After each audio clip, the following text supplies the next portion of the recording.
Bon matin! Le TDAH est un virus. Statistiquement, c'est bel et bien un virus.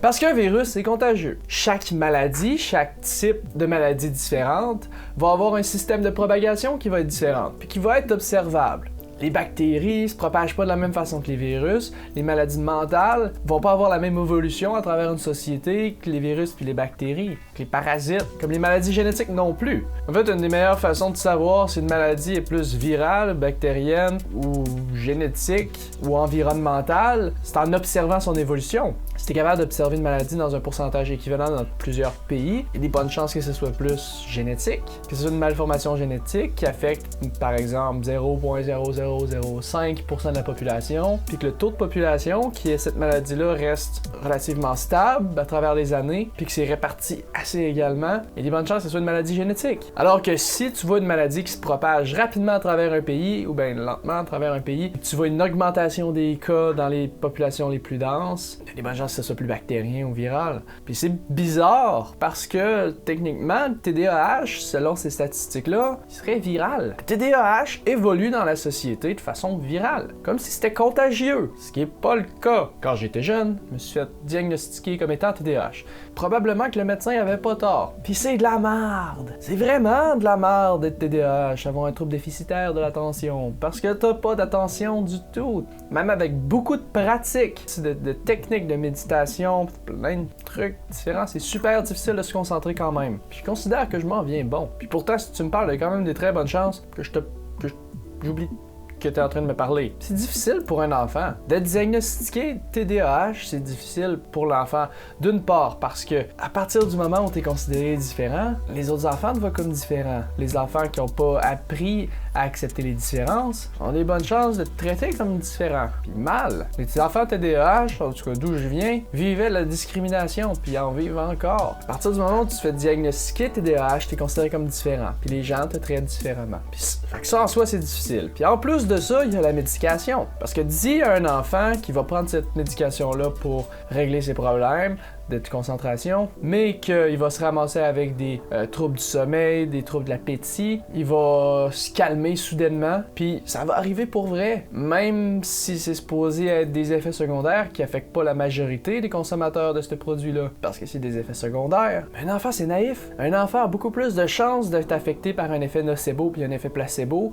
Un enfant a beaucoup plus de chances de développer des effets secondaires juste parce que tu lui dis qu'il va vivre des effets secondaires. Par exemple, si tu fais prendre du méthylphénidate à un enfant qui est TDAH, ou même de l'amphétamine à un enfant qui est TDAH, puis que tu lui dis que ça va le calmer pour vrai. Même si c'est de l'amphétamine, puis que c'est un speed, c'est un stimulant, ça va quand même le calmer. C'est à cause de l'effet placebo. D'un autre côté, dis-lui que ça va l'exciter, puis ça va marcher aussi. Fait que c'est sûr que la médication a fonctionné pour bien des enfants qui se sont fait dire qu'ils étaient TDAH. Puis c'est sûr qu'il y a bien des parents qui vont avoir essayé la médication, même sans être certains que leur enfant est TDAH, même sans comprendre exactement ce que c'est, juste parce qu'ils veulent vérifier. Parce que les risques de la consommation sont moins grands que les risques de la non-consommation.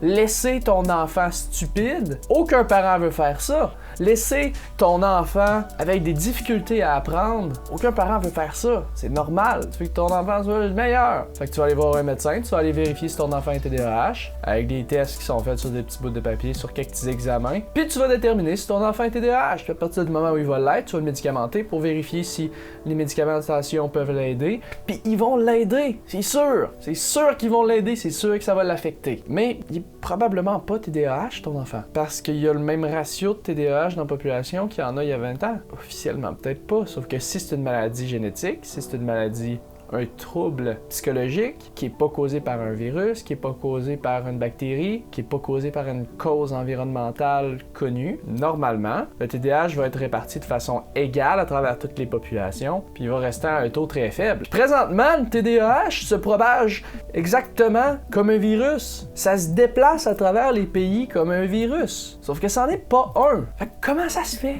Fait que TDAH, c'est pas un virus, mais l'idée que ton enfant puisse être TDAH, ça peut se propager comme un virus. En fait, le terme viral, quand on parle de post Facebook, ça vient de là. Ça se propage comme un virus. Une personne le voit, apprécie, leur partage. L'apprécie pas dans le cas de virus, je veux dire, personne le reçoit, puis leur partage. Comme ça qu'un virus fonctionne. Mais l'idée que ton enfant soit TDAH aussi, ça fonctionne comme ça. Un scientifique ou un médecin va apprendre que le TDAH existe. Il va jamais avoir de sa vie de vrai TDAH, mais le premier enfant qui va voir avec des difficultés d'apprentissage va se dire « Ah, il y a les symptômes d'un TDAH, ce gars-là. Peut-être qu'il est TDAH, peut-être que je devrais le médicamenter, puis on va voir ce que ça va donner. » Puis ça va marcher, parce qu'un enfant, c'est plus naïf, puis que ça a plus de chances d'être affecté par l'effet placebo puis nocebo. Puis les parents, eux, qui ont amené leur enfant voir le médecin parce qu'ils se demandaient si leur enfant avait des troubles d'apprentissage, ils se le sont demandé parce qu'ils en ont entendu parler aux nouvelles, ils en ont entendu parler à la TV, ou par des amis, par les parents d'autres enfants, ou par la direction à l'école. À partir du moment où un parent entend parler du TDAH, il va se demander si son enfant peut être TDAH, puis s'il devrait le traiter. Dans le fond, c'est